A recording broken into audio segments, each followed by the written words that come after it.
तलाक चाहिए, पर मेरी एक शर्त है। जब मैं रात को घर पहुंचा तो मेरी पत्नी ने खाना लगाया। मैंने उसका हाथ अपने हाथों में लिया और कहा, मुझे तुमसे कुछ ज़रूरी बात कहना है। वो शांत बैठकर खाना खा रही थी। उसकी आंखों में कुछ दर्द सा साफ नज़र आ रहा था। कैसे कहूँ, मगर मुझे उसे बताना ही था। मैंने बड़ी शांति से कहा, मुझे तलाक चाहिए। लगा जैसे उसे मेरे शब्दों से कुछ फ़र्क नहीं पड़ा, बल्कि उसने मुझसे पूछा, क्यों तलाक चाहिए। मैंने उसके सवाल को अनसुना किया तो उसे गुस्सा आ गया। उसने चम्मच उठाकर फेंक दिया और जोर से चिल्लाई, तुम इंसान नहीं हो।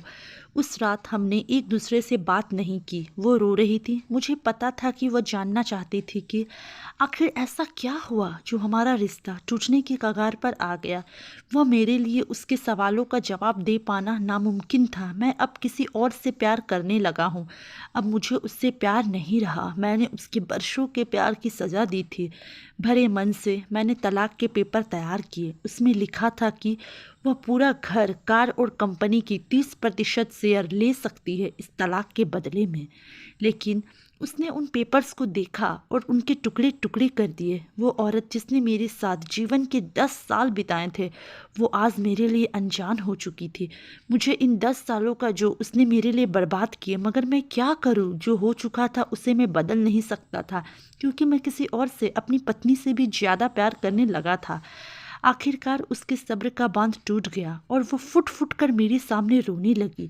मेरे लिए उसका रोना एक तरह से उसकी रिहाई की तरह था। तलाक की ये बात जो कई दिनों से मुझे परेशान कर रही थी, अब बिल्कुल साफ हो चुकी थी। अगले दिन मैं घर काफ़ी लेट आया। मैंने देखा कि वो टेबल पर बैठकर कुछ लिख रही थी। मैंने शाम का खाना खाया था, लेकिन फिर भी मैं सीधे ऊपर जाकर अपने कमरे में सो गया, क्योंकि पूरे दिन नीमा के साथ रहने और कई जगह घूमने के बाद मैं थक गया था। वो शायद रात को उसी टेबल पर लिखते लिखते सो गई थी। सुबह उसने तलाक देने की शर्तें बताई। वो मुझसे कुछ भी लेना नहीं चाहती थी। उसे सिर्फ तलाक से पहले 1 महीने का समय चाहिए था।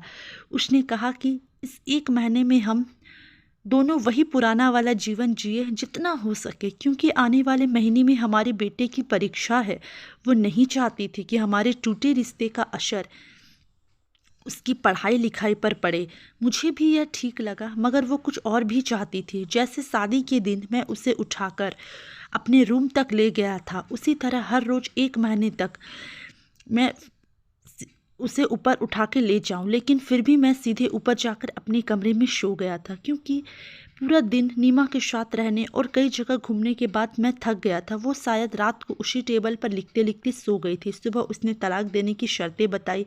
वो मुझसे कुछ भी लेना नहीं चाहती थी। उसे सिर्फ तलाक से पहले 1 महीने का समय चाहिए था।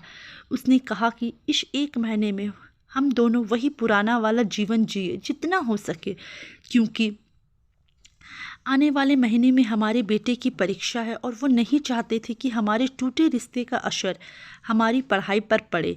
मुझे भीख में उसे शयन कक्ष से उठाकर मुख्य द्वार तक ले जाऊं। मुझे लगा ये पागलपन है, मगर इन आखिरी दिनों को मैंने नीमा को अपनी पत्नी की सभी शर्तें बताई। वो हंसने लगी। उसे लगा मेरी पत्नी कितने भी तरीके अपना ले, तलाक होना तो तय है। मेरी पत्नी और मैं किसी से भी इस दौरान नहीं मिले थे, लेकिन उस दिन जब मैं उसे पहली बार उठाकर गेट तक लेकर गया तो हम दोनों काफ़ी अजीब महसूस कर रहे थे। पीछे से हमारा बेटा भी खिलखिला कर खुश हो रहा था। अगले दिन यह काम थोड़ा सामान्य और आसान हो गया। वह मेरे सीने से लगी थी और मैं उसकी खुशबू को महसूस कर पा रहा था। ऐसा लगा जैसे कई दिनों बाद मुझे यह खुशबू मिल रही थी। फिर कई दिनों से मैंने उसके होने का महसूस नहीं किया था। पहले जितनी उसमें वो कसाव नहीं था और चेहरे पर कुछ हल्की झुर्रियाँ नज़र आ रही थी और बाल भी सफ़ेद होने लगे थे। ये वही औरत थी जिसने अपने जीवन के 10 साल मुझे दिए थे। चौथे दिन जब मैंने उसे उठाया तो वो पुरानी रोमांस लौटने लगी थी। 5वें और 6ठे दिन वो पुराना प्यार फिर से जागने लगा था। मैंने नीमा को इस बारे में कुछ भी नहीं बताया था। अब उसे उठाना आसान हो गया था। शायद हर रोज़ ये सब करने का मैं आदी हो चुका था। एक दिन वह अपनी पसंद की साड़ी निकाल रही थी, लेकिन कुछ खास नहीं ढूंढ पाई। उसने सांस भरते हुए कहा, उसके सारे कपड़े बड़े पड़ने लगे हैं। तब मुझे पता चला कि वो काफ़ी दुबली हो गई थी और इसलिए मैं उसे आसानी से उठा पा रहा था। मेरे दिल को एक झटका सा लगा। उसने अपने दिल में काफ़ी सारा दर्द छुपा रखा था। पता नहीं कैसे मैं आगे बढ़ा और उसके सिर को छूकर देखा। अचानक हमारा बेटा आया और बोला कि पापा, ये तो मम्मा को उठाकर बाहर ले जाने का समय हो गया है। उसके लिए अपने पापा द्वारा मम्मा को इस तरह उठाकर ले जाते हुए देखना जीवन का अभिन्न हिस्सा बन गया था। मेरी बीवी ने हमारे बच्चे को बुलाया और ज़ोर से उसे गले लगा लिया। मैंने अपना चेहरा दूसरी तरफ कर लिया। मुझे लगा कहीं मैं अपना निर्णय बदल ना दूँ।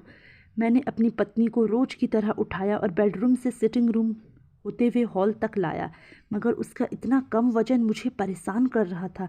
महीने के आखिरी दिन जब मैंने उसे उठाया तो मेरे लिए एक कदम भी चल पाना मुश्किल हो रहा था। हमारा बेटा स्कूल जा चुका था। मैं अपनी कार से ऑफिस गया और कार से कूदकर बाहर आ गया, बिना कार को लॉक किए हुए। मुझे डर था कि अब एक पल की भी देरी मेरा इरादा बदल देगी। मैं ऊपर गया। नीमा ने दरवाज़ा खोला। मैंने उससे कहा, सॉरी नीमा, अब मैं अपनी पत्नी को तलाक नहीं देना चाहता हूँ। उसने मुझे देखा और मेरे सिर पर हाथ फेर कर कहा, तुम्हें बुखार तो नहीं है? मैंने उसका हाथ हटाया और कहा, सॉरी नीमा, अब मुझे अपनी पत्नी से तलाक नहीं चाहिए। हमारी शादीशुदा ज़िंदगी शायद हम दोनों के ध्यान ना देने की वजह से बोरिंग हो गई थी, लेकिन इसका मतलब ये नहीं है कि हम एक दूसरे से प्यार नहीं करते हैं। अब मुझे एहसास हुआ है कि जिस दिन मैं उसे शादी करके अपने घर लाया था, उस दिन से जीवन के आखिरी दिन तक मुझे उसका साथ निभाना है नीमा।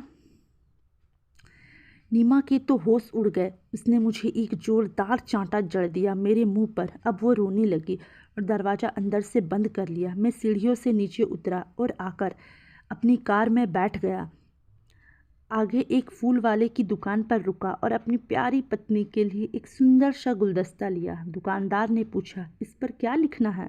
मैंने मुस्कुराते हुए कहा, मैं तुम्हें जीवन के आखिरी दिन तक यूं ही उठाता रहूँगा, मेरी अर्धांगिनी।